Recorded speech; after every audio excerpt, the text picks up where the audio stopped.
Vamos a ver. Hoy hemos tenido varias sesiones aquí. Hace un momento estábamos reunidos ahí abajo, los componentes del foro de estudio y formación. Ahora rápidamente presentamos el libro de María José. En fin, la actividad, como veis, es constante. Bienvenidos los que no conozcáis el local, los que no conozcáis a lo que es la hermandad del Frente de Juventudes, Hermandad Doncedo.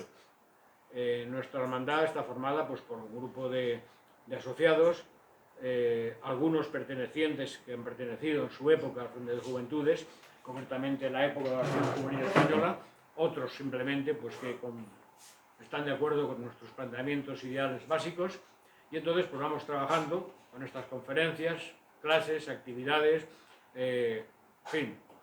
También tenemos luego para hacer una pequeña cena, al que quiera traer bocadillo, siempre ponemos nosotros el vino y cada uno trae su bocadillo. En fin, de alguna manera es nuestro lugar de encuentro y nuestro lugar de trabajo.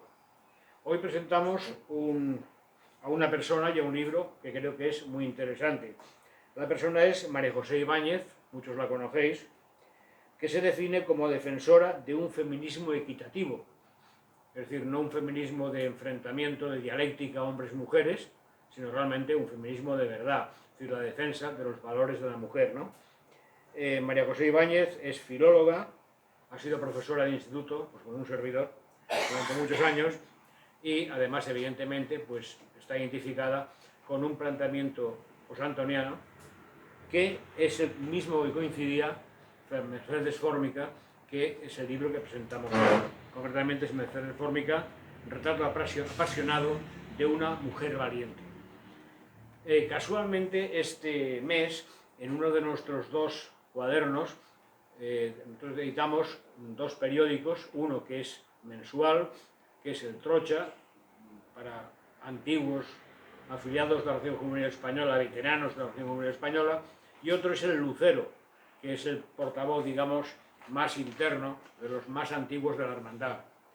Precisamente en Trocha de este mes sale un artículo de otra mujer que yo relacionaría, distinta en el tiempo, que es María Belén Laudaburu González. Entonces estamos hablando de dos personas que tienen dos cosas en común. La primera, estar de acuerdo con el planteamiento falangista, y la segunda, ser, como la autora del libro, defensoras de un feminismo equitativo. Se ha hablado muy poco de ellas, hoy día están silenciadas, tanto una como la otra, no se habla de ellas para nada, y entonces, por supuesto, lo que se llaman feministas hoy en día las desconocen, las ignoran y, si puede ser, las vituperan, pero como no las conocen, pues casi nada, ¿no? No hay ningún problema.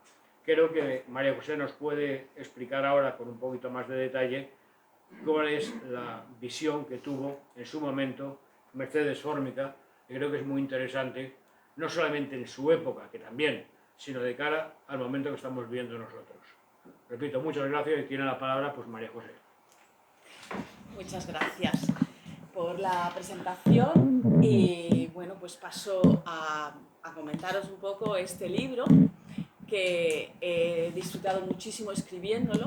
En realidad es un libro que se lee solo, no porque yo tenga gran arte a la hora de escribirlo, sino porque la historia es una historia apasionante. Fue una mujer que marcó un antes y un después en la trayectoria de la política española, no solo en lo referente a la mujer, sino en toda lo que sería la visión de una guerra civil que enfrentó dos bandos en España, que creó unas secuelas importantes y también de una visión diferente de una época que fue la época del gobierno de Francisco Franco, en la cual pues muchos falangistas se integraron más o menos en el régimen y otros pues no.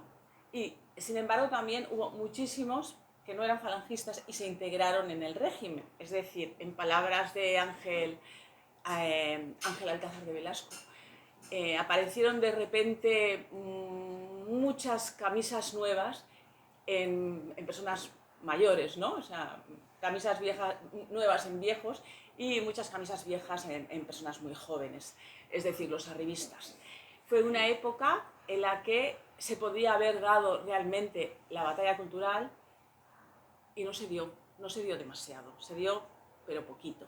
Pero bueno, sí que tampoco vamos a negar que el general Francisco Franco siempre apoyó al sector azul mientras pudo. A partir del 59 las cosas cambiaron. Bueno, pues en este contexto deberíamos situar la labor de Mercedes Formica. Lo primero de todo quiero comentar el título. El título es Mercedes Formica, retrato apasionado de una mujer valiente. ¿Por qué digo apasionado? A los que estáis en estas nuestras filas, ¿no? Recordaréis la palabra apasionado por una biografía que Jiménez de Sandoval hizo de José Antonio. Y mi intención ha sido un poco la misma. No he querido que el libro fuese como un compendio bibliográfico lleno de referencias, no. Ha sido un paseo desde el sentimiento por la vida de una mujer y la obra a la cual admiro profundamente y todos.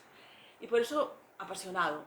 Ha sido, de alguna forma, he volcado mi instinto literario en una biografía, que más que una biografía es un paseo, paseo por la vida y por la muerte, de una época que sigue viva, gracias a Dios.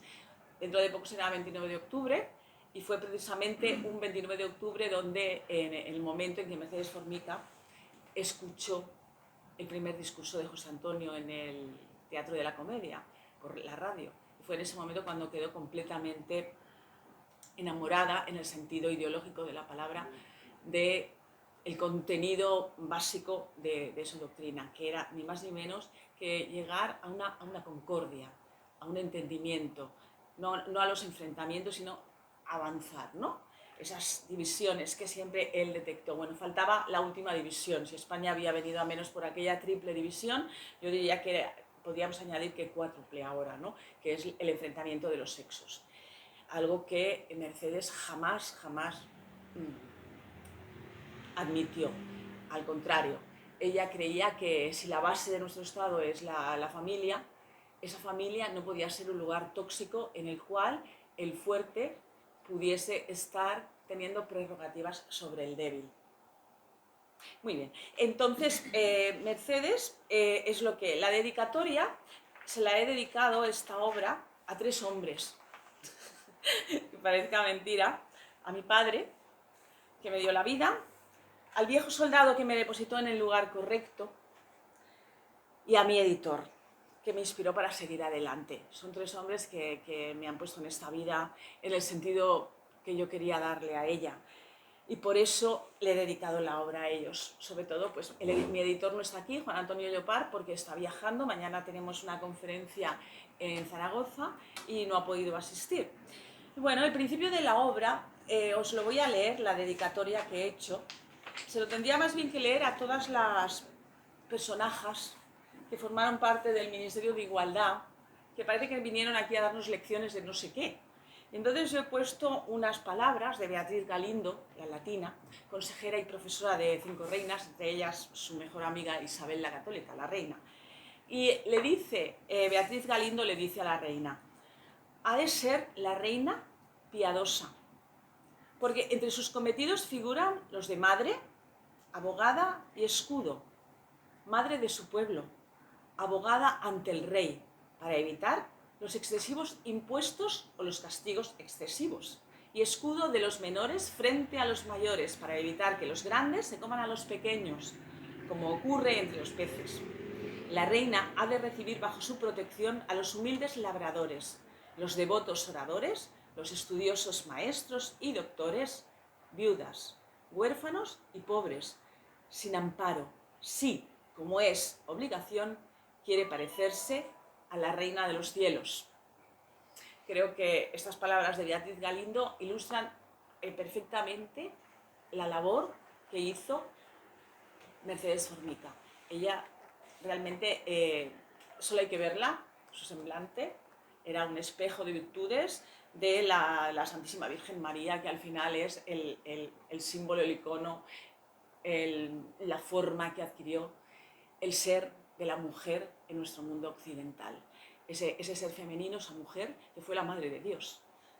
y esto ha conformado por completo nuestra estructura mental y ha llegado hasta hoy. No creo que nadie tenga que darnos clases de feminismo venido de universidades de sociología de por ahí, Allende los mares, ¿no? Nosotros ya hacía muchísimo tiempo que teníamos muy claro lo que era ser una mujer. Y que desde luego no, es muy difícil alcanzar la perfección, pero sí que teníamos muy claro el camino. Bueno, pues a partir de ahí analizo toda la obra, toda la vida de ella, su biografía, los momentos políticos en los cuales también sucede, y voy a la parte fundamental de ella, que es el momento en el que escribe un artículo periodístico que se llama El domicilio conyugal, y este artículo se hace viral, como diríamos hoy día. Se publica por todos sitios, causa una gran polémica, y a partir de la publicación de este artículo es cuando va a empezar esos cambios en 66 leyes de la ley de enjuiciamiento civil y de su correspondiente, perdón, del Código Civil y de su correspondiente ley de enjuiciamiento civil. 66 leyes, nada más y nada menos. 66 leyes que ella inspiró para cambiar a Francisco Franco, al generalísimo Francisco Franco, que la recibió en una entrevista, y fue allí donde ella le pudo explicar muy sucintamente y muy rápidamente lo que estaba ocurriendo. De todos vosotros también será conocido que no hacía falta que lo explicase demasiado, puesto que el mismo Francisco Franco había vivido en su propia familia la injusticia a la cual estaba supeditada la mujer en aquel tiempo. Ha habido pues muchos intentos por parte de la izquierda, que ha comprado este posrelato de la posverdad, de su posvictoria, que digo yo siempre, ¿no? Ellos han triunfado después con el relato. Nosotros quizás sería porque Franco, al ser militar, era muy ingenuo y pensaba que no sacar, digamos, el terror, ¿no?, que se vivió en la guerra, no hablar de la guerra, no hablar de todo lo que se hizo, era a lo mejor para la conciliación española, y se dedicó un poco a otras actividades, pero sí que es verdad que creo que la formación del espíritu nacional no era suficiente, que había que haber explicado alguna cosita más sobre lo que se tuvo desgraciadamente que vivir en aquella época del final de la República, la Guerra Civil Española. Realmente hubo ahí como una especie de laguna. Pues ha intentado siempre la izquierda, cuando se habla de la situación de la mujer, explicar que en época de Franco la mujer estaba muy mal en época de Franco, pero solo en época de Franco, solo. Ellos no hablan del general Francisco Franco, hablan de Franco, con bastante poco respeto. Como si esta situación que se vivía en España se viviese solo en España. Y está más que claro que en los años 50 la situación de la mujer en el mundo entero era muy similar, y que el despertar, digamos, de ideas liberadoras y equitativas fue posterior, dentro de que siempre ha habido un caminito, ¿no? Pero los grandes logros se hicieron también posteriormente, no solo en España, sino en todos sitios. Es más, estas leyes injustas venían desde la época del último Código Civil, que era de 1888, que fue el que Mercedes quiso reformar. ¿Por qué? Porque resulta que la tan izquierdista y progresista República había sacado una ley del divorcio. ¿Y qué ocurrió? Que muchos hombres se divorciaban. Y digo hombres, no mujeres. Las mujeres no se divorciaban. ¿Por qué no se divorciaban? Porque en el momento que una mujer se separaba, en aquel tiempo, no solamente perdía su casa, que era el domicilio del marido, le llamaban, sino que perdía sus bienes y perdía la custodia de sus hijos. Cuando una mujer quedaba viuda y se volvía a casar con otra persona, también podía perder la custodia de sus hijos. Y esto no lo estableció Franco. Esto venía ya establecido desde 1888. Y la Segunda República Española, con la ley de divorcio, no hizo más que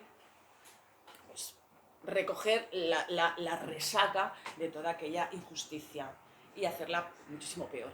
Porque, claro, muchísimos hombres se divorciaban, claro, les salía prácticamente gratis cuando se cansaban de la situación que tenían, buscarse a otra, llevársela para casa, decirle a la mujer hasta luego, y Y no, bueno, es que además no le decían hasta luego, es que había una cláusula, un concepto que era el depósito. El depósito era que la mujer la depositaban, mientras tanto, en algún lugar, que podía ser la casa de algún familiar, podía ser un convento, o podía ser una, un hospital mental, o una cárcel, que más o menos es lo mismo. Entonces, claro, las mujeres que aguantaban hasta que el juicio salía 7 años, realmente podían tener, a veces sin ver a sus hijos, podían sufrir un grave trastorno interno. No tenían dinero. Entonces hay una de las cosas que dice Mercedes cuando habla de la ley de arrendamientos urbanos revolucionaria de Franco, por la cual montones de familias a los 30 años ya podían tener una casa, que sí, que esto era muy bonito, pero que era para los hombres, porque para las mujeres esto como que no funcionaba, que no tenían casa, se quedaban sin casa. Así se convertía, digamos, el matrimonio en una trampa para la mujer. Había mujeres que ahí a los 30 años estaban completamente esclavizadas, privadas por completo de su libertad.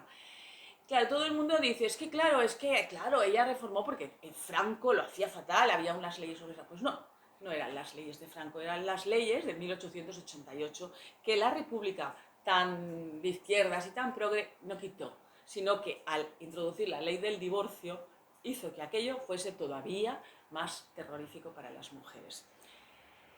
¿Por qué digo todo esto? Pues sencillamente porque ella lo vivió en sus propias carnes. Su propio padre procedió de esta manera. Ella se vio que en su familia ocurrió esto. Ella nace en Cádiz en 1913 y tiene que trasladarse a Madrid porque su madre es depositada en casa de su abuela. Se tiene que trasladar a Madrid con una cancelación social absoluta, ya carecen de su cadena de amigos, de sus relaciones y de todo, y tienen que irse a Madrid, ella a estudiar Derecho, porque esto lo vivió, porque el padre había decidido iniciar una maravillosa relación con otra mujer joven alemana, que veremos luego en sus obras literarias la gracia que le hace a Mercedes esta alemana, que va a salir en una de sus novelas también, con el nombre de Bárbara, porque no puede ser de otra manera.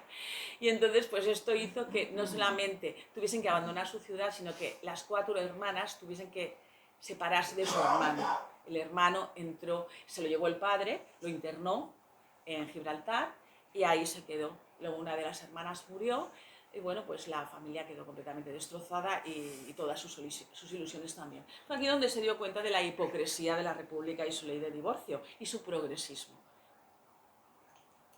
En ese momento fue cuando escuchó el discurso de la Comedia del 21 de octubre, que tenemos que celebrarlo ahora dentro de 4 días. Hoy escuchó a José Antonio y fue cuando le saltó la idea de que realmente ese progresismo republicano no era para ella, que era mera hipocresía, como suele ocurrir, y que se iba a acercar a esas otras ideas.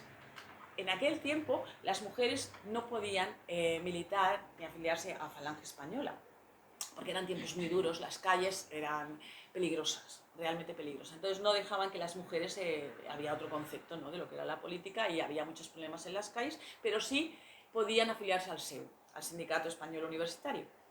Y ella fue lo que hizo, se afilió al SEU y enseguida conoció a José Antonio, el cual depositó toda su confianza en ella y la nombró delegada femenina del SEU de Madrid y posteriormente en 1936 delegada nacional del SEU femenino en toda España. En sus propias palabras, ella decía que eso en 1936 era una condena a muerte, pero que no le importaba, porque la cosa pues estaba como estaba. De hecho, a ella la guerra la cogió en Málaga. Después pudo huir, pero le pilló en Málaga y bueno, lo que pasó en Málaga pues es una de aquellas cosas que debería haberse explicado un poquito mejor para que ahora no vayan hablando de lo malísimo que era Franco. Bueno, pues Franco no tuvo ningún problema cuando ya le planteó todo esto que tenía, las ideas que ella tenía y todas las experiencias que había vivido en su familia, porque él también las había vivido exactamente las mismas. Su padre había procedido de una manera muy similar. Tuvo graves problemas económicos para poder llegar a hacer la brillante carrera militar que hizo. Dentro de la ingenuidad de los militares, pues eso. Entonces siempre a Mercedes se ha tratado de ella como si, sobre todo por parte de algunos sectores progresistas, no sé si desde dentro del mismo falangismo, desde fuera, desde los lados, no tengo ni idea, como apartando un poco de Franco, no, porque ella no era franquista, ella no, ella no, es que, claro, con Franco, a ver, no, yo no he escrito esto para decir si ella estaba cerca o lejos del caudillo, ni muchísimo menos, ella era falangista y como tantos falangistas que no estuvieron de acuerdo con la unificación del 37, ella de hecho lo califica de el gran albondigón a la desaparición del punto 27 de la falange. Sin embargo, no se quedaron en su casa diciendo, ay, mira, la ortodoxia, no sé qué. No, no, estuvo ahí y fue haciendo lo que pudo, colaboró en revistas, fue escribiendo, fue luchando por la mujer, pero claro, de una manera positiva, porque en casita o en su despachito simplemente con los casos, pues no era suficiente. A veces hay que hacer ese salto hacia el exterior, ¿no? Que ya lo hizo. Hasta ahora, digamos, el feminismo siempre se conoce como esa ideología que impulsa a la mujer hacia afuera, el espacio interior doméstico, que ha sido el que ha sido el ámbito femenino desde siempre. Hubo un momento que hubo un salto, ¿no? Y la mujer empezó a reclamar sus espacios en el exterior público. Pues ella siempre lo hizo, lo tenía muy claro, era realmente pues, una mujer feminista. Ser feminista es simplemente eso, estar al lado del hombre. En el otro libro que escribí, que se llama Nosotras y Vosotros, hablo de feminismo equitativo, que es eso, ¿no? La mujer saldría del espacio interior doméstico hacia el exterior público y el hombre, asimismo, entraría en el espacio interior doméstico, que de alguna forma también era el lugar olvidado, ¿no? Veía a veces a los niños y los temas domésticos como otro mundo. Y hablo también un poquito de esas presiones genéricas que han sido importantes en la mujer. La mujer ha recibido unas presiones genéricas por razón de su sexo, pero el hombre también. Es decir, el hecho de que el hombre haya tenido que estar siempre en la vanguardia exterior, el primero en la guerra, ir a trabajar, ganar para la familia, no sé qué, ha sido una carga que ha llevado a cuestas. Si esto no es presión genérica, pues que me expliquen a mí lo que es. Entonces, un poco para desaparecer esa presión genérica, tiene que haber un feminismo equitativo. Y bueno, a partir de aquí pues voy desarrollando toda su vida, voy explicando todo lo que ella hizo. Pero siempre con esa óptica, no justificar que Mercedes era falangista, pero cuidado, de las progres. No. Mercedes era del SEU, Mercedes no tuvo ningún problema en hablar con Franco. Mercedes tenía diferencias con Pilar Primo de Rivera e incluso con Mercedes Sanz Bachiller. Sin embargo, son tres mujeres que han marcado, fue precisamente Pilar Primo de Rivera la que le concertó esa entrevista con el caudillo para poder explicarle la situación y proceder a un cambio real de leyes. El 24 de abril de 1958 sale publicado en el BOE este cambio legal que veníamos arrastrando desde 1888.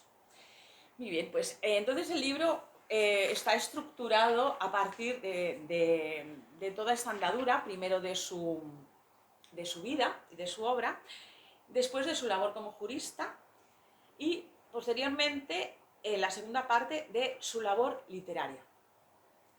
También he recogido una entrevista que le hizo José Luis Péquer en Gente Importante de la cadena SER en 1975, 3 artículos suyos personales, aparte de la carta, el domicilio conyugal, el artículo que ella publicó en ABC, denunciando un poco esta situación abusiva para las mujeres, y material gráfico, es decir, fotografías.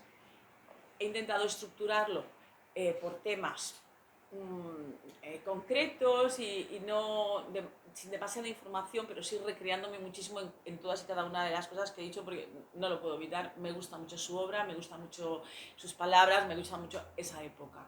Y he intercalado también algún que otro elemento que tiene que ver con las palabras de José Antonio, sobre todo el que más me ha inspirado siempre, con el cual me he sentido arropada desde el momento que me puse ante la imagen de José Antonio, y me sentí tan seducida como ella por sus palabras, por ese ímpetu, que unas palabras que dijo José Antonio en el discurso que dio en Don Benito a unas camaradas en 1937. Dijo que para ser un hombre hay que ser una mujer.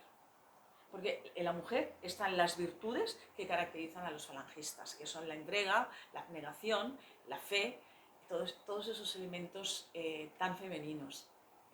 Y esto lo dijo José Antonio. Yo ese discurso siempre lo he llevado aquí en el alma y he pensado que cultivando lo mejor que puedo tener yo como mujer es como realmente podía acercarme muchísimo más a los sueños que él estableció, a todas aquellas ilusiones de un patriotismo sano y no del patrioterismo zarzuelero que veníamos arrastrando con las ideas derechoides que todavía nos acompañan ahí con bombos y platillos. Además de todo esto, Mercedes escribió muchos artículos, colaboró en revistas como Medina, de Falange, y además dirigió un programa que era La novela de los sábados y ayudaba a editar novelas, y también editó sus novelas. Ella editó muchísimas novelas. Esta es una parte realmente muy incomprensible. Cuando yo he buscado en la crítica literaria la crítica literaria sobre las obras de Mercedes Formica, no he encontrado nada. Solo he encontrado una reseña recóndita en un manual de la historia y crítica de la literatura, que es un compendio de crítica, bueno, lo mejor que hay de rico, una breve mención a que Mercedes Formica escribía novela rosa. Pues, claro, me quedé un poco impactada, ¿no? Porque que una persona cualquiera que va por la calle diga que Mercedes Formica, como era de la época de Franco y era franquista, escribiese novela rosa porque él cree que a lo mejor es así, lo podría disculpar, pero dices, bueno, es lo que hay, ¿no? Es lo que la gente piensa en esas cosas, pues bueno, ¿qué le vamos a hacer? Pero que un crítico literario hable de una obra, de una autora a la cual no conoce, porque no se la ha leído, porque cualquier párrafo de las novelas de Mercedes Formica, nada más que abras así, es de todo menos rosa. La verdad es que son unas novelas bastante avanzadas para su tiempo, en algunos casos herederas del naturalismo más puro, es decir, no se corta un pelo cuando escribe y cuando describe. No se corta un pelo, para nada. De rosa, nada. Y lo que relata no es precisamente rosa. Lo que relata son problemas graves de ese condicionamiento genérico que estaban sufriendo las mujeres y los hombres. Y de esa guerra civil que pasaron ellos, esa juventud que quedó truncada en la mitad de sus ilusiones y que pertenecía a dos bandos, engañados ambos, tanto uno como el otro. Y que al final, si no miraban por esa reconciliación, por ese llegar, trabajar en esa idea realmente, íbamos a tener lo que hemos heredado, lo que ha pasado después del franquismo, que ha sido que han vencido ellos. Pues entonces, después de analizar un poquito, de pasear un poco por su vida, por todos los logros que tuvo, las aventuras, en fin, todo lo que tuvo que bregar y pasar, me adentré en el análisis de dos de sus obras literarias. He leído unas cuantas novelas, pero hubo dos que me parecían las más representativas para dar a conocer. Una es A instancia de parte y la otra es La ciudad perdida. Son dos novelas que ella publicó que tratan de temáticas diferentes y también están escritas con un estilo literario que, siendo escrito por la misma autora, son también de muy diferente estilo, ¿no? Es algo que son muy modernas. Por ejemplo, A instancia de parte está escrita en un estilo muy naturalista y, sin embargo, todo el análisis psicológico que hace de los personajes está en un nivel que podríamos compararlo perfectamente con La náusea de Camus, de Albert Camus, perfectamente, porque uno de los protagonistas de A instancia de parte es un verdadero psicópata y el otro también. Y bueno, ella no se corta un pelo al describirlos. Entonces, A instancia de parte narra la historia de una mujer que pasa por esta situación de ser rechazada por su marido, que decide empezar relaciones con una mujer más joven, lo típico. En la época está ambientada en 1927 para que no hubiese, digamos, problemas de mínimas censuras o nadie pudiese darse por aludido, pero es claramente, hay muchos elementos autobiográficos y por supuesto ella, al ser abogada, en la mayoría de los casos que recogían eran casos femeninos, ¿no? Como el de Antonia Pernia, que le llevó a escribir El domicilio conyugal, que después de recibir 11 cuchilladas de parte de su marido, volvía al hogar. Le pregunta, ¿y por qué vuelve? Y dice, es que, ¿dónde quiere que vaya? ¿Debajo del puente? Es que no tengo casa. Es que si me voy de la casa de mi marido, no tengo nada. Ella consiguió que la casa del marido pasase a llamarse el domicilio conyugal. Bueno, pues esta instancia de parte va un poco sobre este tema. Aquí se observa un poquito también esa presión genérica, porque al principio de la obra vemos a un hombre cancelado porque su mujer le ha sido infiel y se ha atrevido nada más y nada menos que a perdonarla. Y esto le ha costado la cancelación social, porque en aquel tiempo y en aquella sociedad tan de la República, cuando un hombre le ocurría tal cosa, no podía admitir que amaba a su esposa, a pesar de todo, sino que tenía que actuar en plan drama calderoniano. Es una temática que también la encontramos en La Regenta, ¿no? El marido de Ana Ozores también se encuentra en la tesitura de decir, es que yo la quiero, y no me quiero batir en duelo con nadie. Bueno, entonces, bueno, empieza, pues esta novela es así, tiene estos rasgos del naturalismo, más bien herederos de nuestra picaresca. Ya sabéis que la picaresca es un género que inventamos nosotros, los españoles. El Lazarillo de Tormes es la primera novela picaresca. Hay quien dice que es la primera novela moderna. No, podría ser, porque es de género, sencillamente porque es género picaresco. La primera novela moderna ya sabemos todos que es El Quijote. También española. Y la otra, La ciudad perdida, tiene otra temática. Literariamente hablando, tiene un estilo neorrealista. Es sencilla, con los paisajes nocturnos, dos personajes en una noche, un hombre y una mujer. Él con unas ideas completamente desengañados, ella con otras, jóvenes, viuda ella, él desesperado, se encuentran, pasa lo que tiene que pasar, porque no puede ser de otra manera. Es una novela preciosa, La ciudad perdida, es Madrid, es una Madrid en ruinas, donde se encuentran un hombre y una mujer jóvenes, en la muerte, en la destrucción, en la devastación, no solamente externa, sino interna. Es una novela realmente muy bonita. En su tiempo se llevó al cine. No es que fuese un gran éxito de taquilla, pero sí que si en la novela se ve claramente el estilo neorrealista, un estilo sin maquillaje, sencillo, en blanco y negro. En la película está clarísimo. El estilo es absolutamente como cualquier película de Antonioni o de Vittorio De Sica. Es una película preciosa. El actor y la actriz bordan lo que es la caracterización de los personajes principales que diseñó Mercedes, pero no tuvo un gran éxito de taquilla. ¿Por qué? Pues porque es una película que al ser neorrealista, así como poco comercial, pues no tuvo tanto éxito, pero bueno, se puso en cines. Y posteriormente se hizo una obra de teatro en la cual aparece un hombre y una mujer también solos, pero esta vez no en las calles de Madrid, sino en la habitación de un hotel. No quiero desvelar, porque eso sería lo último que haría, desvelar nada que tenga que ver ni con todo el libro, ni desde luego con sus novelas. Hay que leerlas. Si alguien las quiere leer, están publicadas y vale la pena leerlas, por eso no quiero desvelar demasiado de ellas, porque sería pues, lo último, ¿no?, que podría hacer una amante de la literatura como soy yo. Pero creo que vale muchísimo la pena leerlas y desde luego de novela rosa no tienen nada. Y bueno, pues de alguna forma sería esta obrita corta que yo he escrito.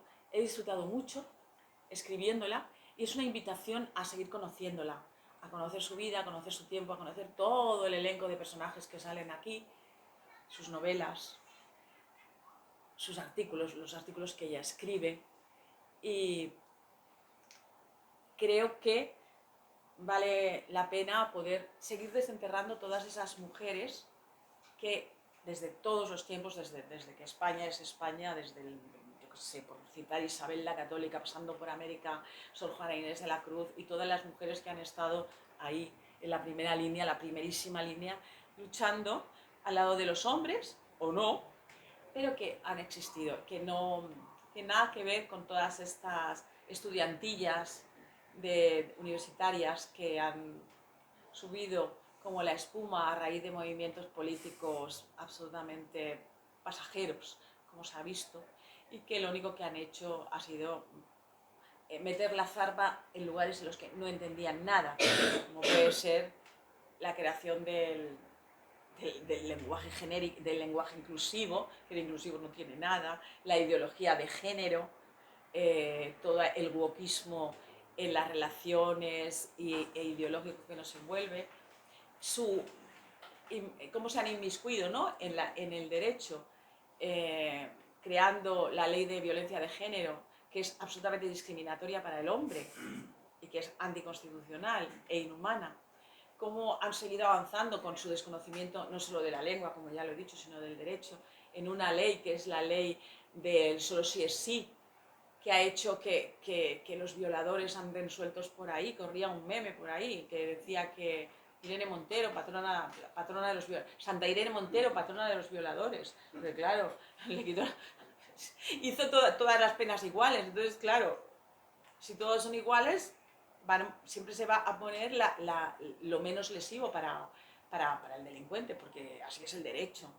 Y bueno, pues ahora resulta que una violación o que te digan guapa por la calle, pues es lo mismo. Pues no es lo mismo, no tiene nada que ver. Que te dicen guapa, te pones contenta, y en el otro caso, pues sinceramente me parece una aberración legal lo que han hecho y todo lo que han intentado implementar, por no decir lo que están haciendo con la educación y con nuestros niños, que cada vez la cosa pues va bastante peor.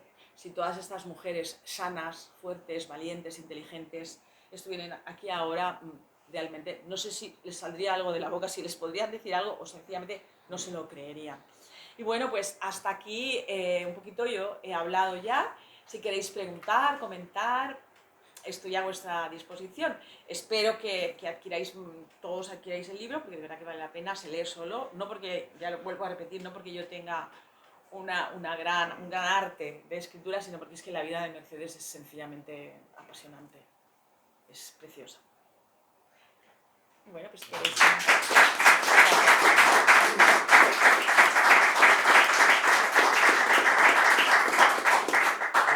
Abrimos el coloquio como siempre, pero yo pediría también, como siempre, por favor, que el que intervenga no dé su discurso particular, que también suele ocurrir como siempre. De acuerdo, que haga la pregunta corta, escueta, para que pueda responder María José. Esta película, esta novela que se lleva al cine, La ciudad perdida, ¿de qué hay? Bueno, en el libro seguramente, ¿no? Sí, la película es del 54. Sí. ¿Y el director y los actores? Sí, la directora es una mujer también, y los actores son dos actores italianos que la verdad pues estaban muy bien. Se hacía bastante cine hispano-italiano en esa época, sí. Y grandes películas, ¿eh? Sí. La verdad es que es una película muy bonita. Es difícil de encontrar, por eso. Ángel. Sí, me han dicho que si el marido expulsaba a la mujer de casa por divorcio, me gustaría saber, en el tiempo de la República, ¿qué pasa? Claro, Mozart no había. ¿Qué pasaba con esas mujeres que expulsaba en el tiempo de la República, cuando se divorciaba el hombre, se marchaba la mujer, ¿a dónde iba? La depositaba. Iba a juicio. Entonces iban a juicio hasta que el juez dictaminaba sentencia, podían pasar 7 años. Entonces había el concepto de depósito, un concepto legal, que quería decir que esa mujer pasaba, que estaba, bueno, pues... Primero familia, eso lo comprendo, pero después de la familia, si la familia, entonces ¿a dónde iba? ¿Los hijos? No, la mujer. La mujer era depositada en un lugar de su familia, en un convento o en un sanatorio mental. También lo mismo, exactamente lo mismo. Claro que había. O si había, no estaban... Hasta que los quemaron, claro que había. Que enviaron a un convento.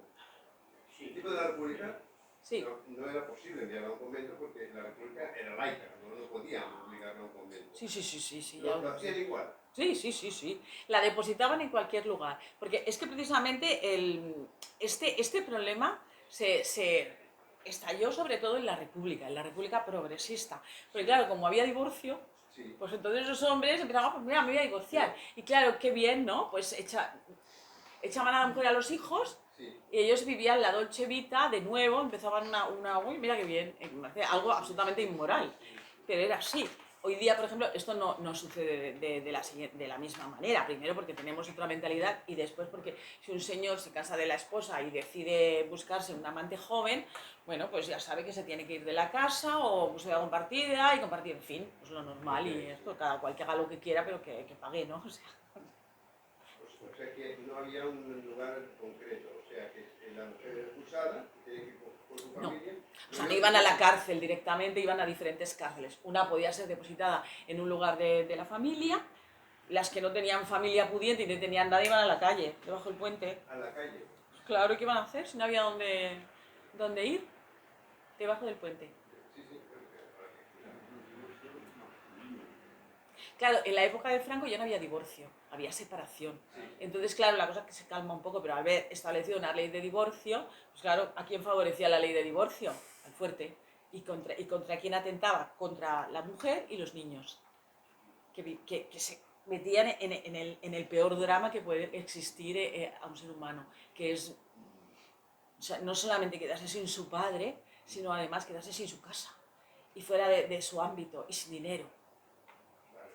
Eduardo. Mercedes lo vivió al principio, Sí. tenía una relación tormentosa el padre con la madre y ella vivió ahí en primera persona, Bueno. no solo con su clientela, sino ella, en carne propia, está sin justicia. Sí, por eso ella se dio cuenta de la falsedad de la ley de divorcio de la República y de su progresismo, porque su padre, que era un ingeniero muy famoso, muy bueno, y tuvo una amante alemana, que sale por ahí, en la Isacia de Padre sale una historia muy similar. Se ve mucho en sus novelas todo lo que ella pudo llegar a vivir. Y ella es cuando tiene que salir de su ciudad de Málaga, irse a Madrid, interrumpir sus estudios, iniciar los estudios de Derecho, que después se interrumpiría con la guerra y lo padece en sus propias, la pobreza. Ella lo primero que hizo cuando entró en el Liceo fue organizar una bolsa de libros para los estudiantes pobres, como ella. Porque ella, todo lo que ella escribe y todo lo que dice, lo ha vivido ella, todo. Sí, quería preguntarte, bueno, con el tipo de políticos tan sectarios que tenemos hoy día, desde que ha gobernado el PSOE, me imagino que no se le ha hecho ningún tipo de reconocimiento y de homenaje a Mercedes Fórmica. Pero después de la época de Franco, cuando todavía, digamos, estaba la UCD, el PP en el poder, ¿tienes ideas si estos gobiernos hicieron algún tipo de reconocimiento a Mercedes Fórmica o siguieron la misma línea que después siguió el PSOE? Claro, ella como había estado en el SEU y había colaborado, gracias a Dios, ¿no?, por la mujer en el gobierno de Franco, pues tenía el estigma, estaba completamente estigmatizada. Ay, es franquista, es fascista, en fin, en fin, ¿para qué os lo voy a contar? ¿No? Entonces, no, se la ha tenido completamente ignorada, no solamente por los políticos, sino por la cultura, porque ella, además de abogada, era escritora, y una gran escritora, una gran figura literaria, que no se ha reconocido, se ha podido reconocer a otras, pero a ella no. Y entonces, ¿qué ocurrió? Que sí que había tenido un monumento en su ciudad natal, le habían erigido ¿cómo se dice? Un busto.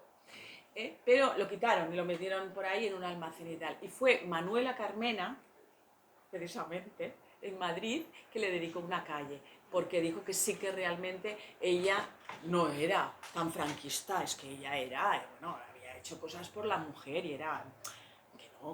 Que no era tan franquista, pero desde luego no tenía ni idea de lo que hizo. No es que hiciera cosas por la mujer, Mercedes Formica, es que Mercedes Formica es un antes y un después en la legislación femenina. No sé cómo estaba en el resto de países, pero estaba más o menos igual. Pero aquí en España, desde 1888 hasta el momento que Franco cambia esas leyes, la situación en la que vivía la mujer era absolutamente insoportable. El matrimonio era una trampa. No por culpa de Franco, esto venía ya.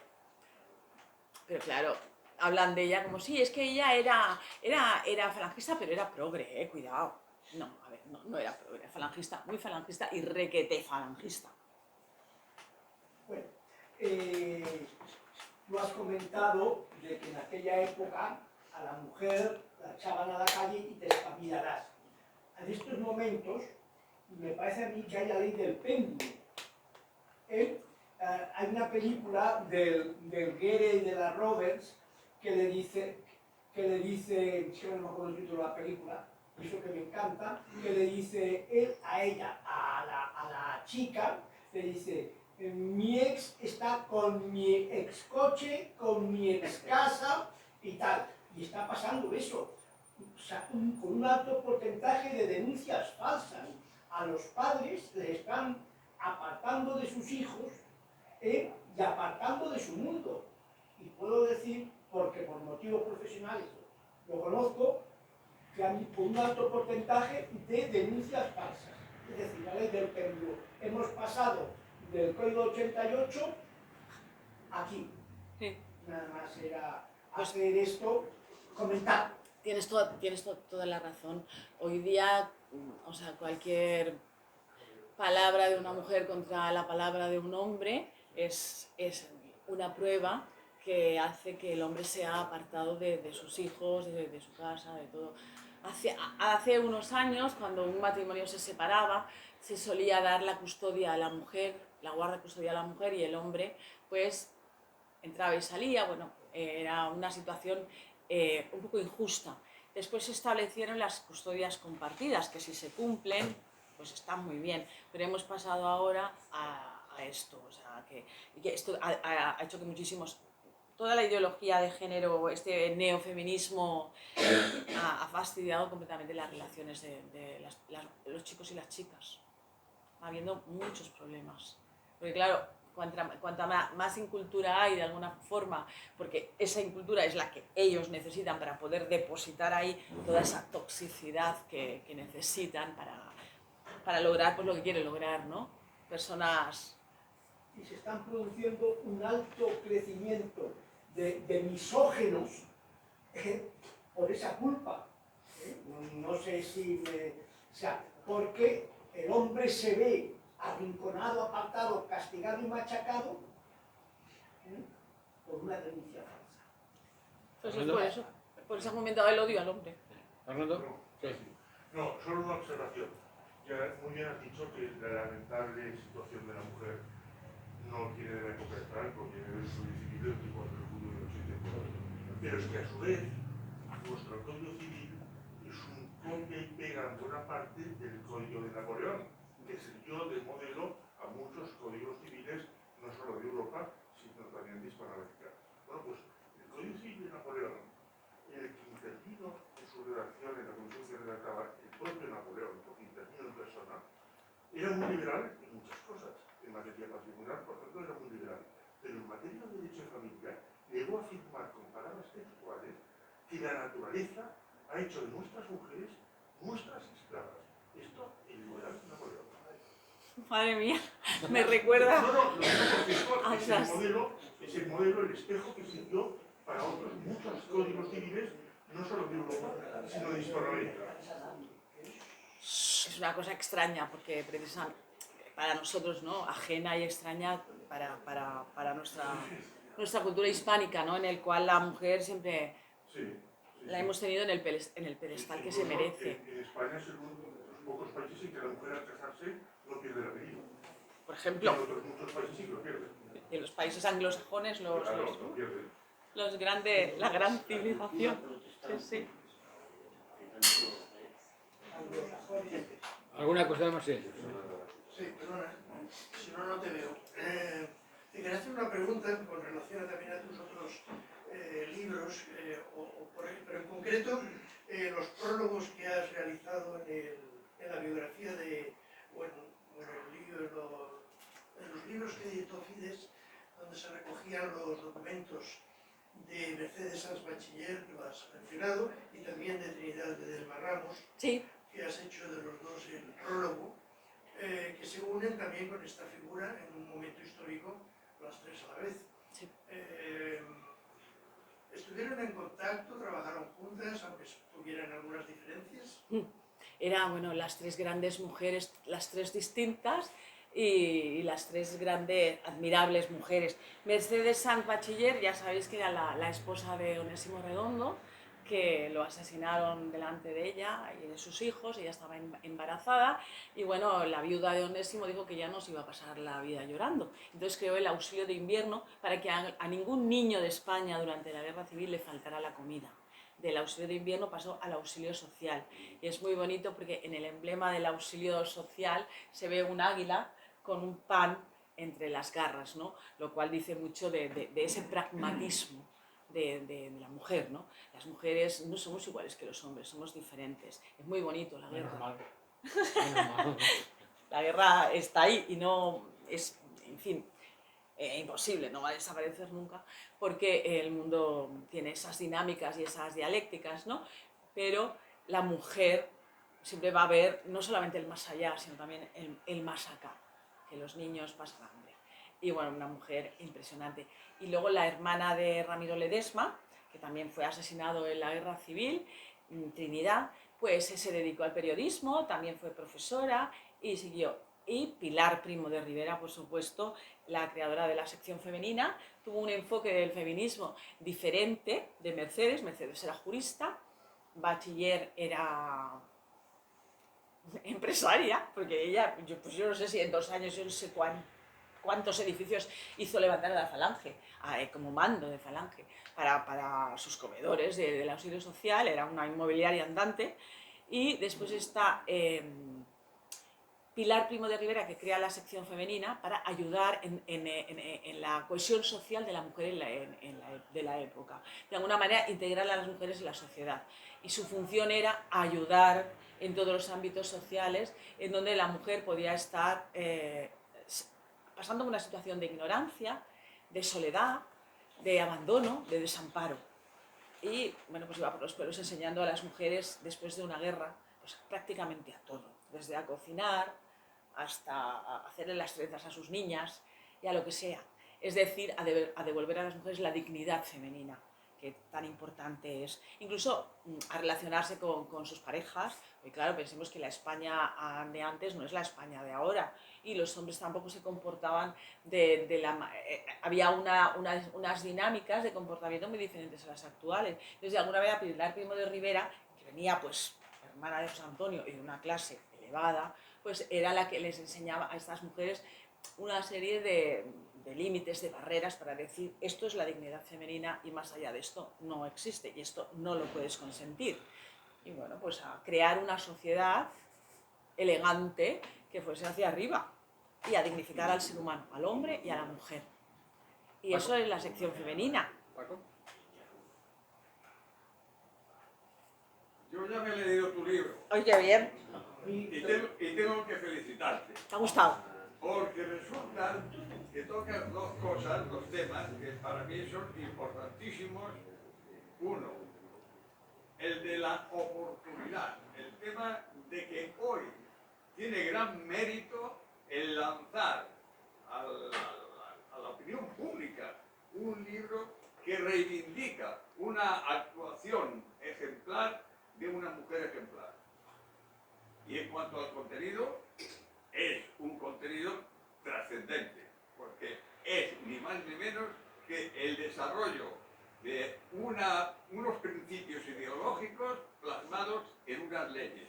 Y eso es hacer la revolución. Sí, señor, muy bien. Muchas gracias, Paco. Tú, como siempre, la última palabra, porque me emociona muchísimo que me digas esto, porque siempre uno piensa que no ha hecho lo suficiente. Yo he intentado hacer una de las cosas que sé hacer, que no se me dan mal, que es escribir, y si con eso he contribuido a la revolución, pues me doy por muy bien empleada mi vida. Muy bien. Bueno, no es la última palabra. No es la última palabra de Paco, sino también Pompeyo que decir algo, ¿no? La última palabra me refiero.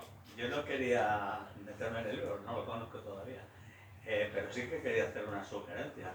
Está en formación, por así decirlo, el segundo volumen de la colección Razones, que lo impulsa esta casa. Sí. Y entonces yo invitaría,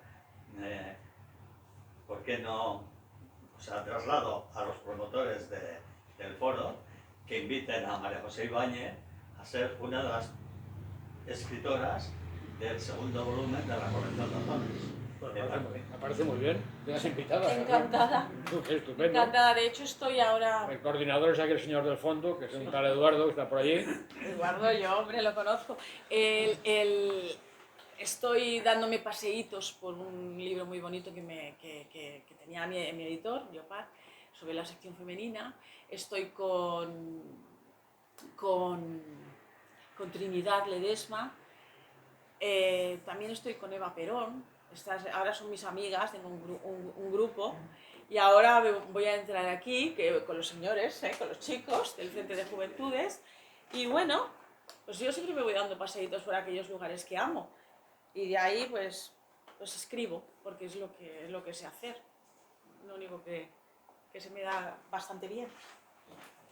¿Alguna intervención más? Entonces, aquí tenéis los libros para adquirirlos y aquí tenéis a la autora para firmarlos. Muchas gracias, María José. Muchas gracias a vosotros. Te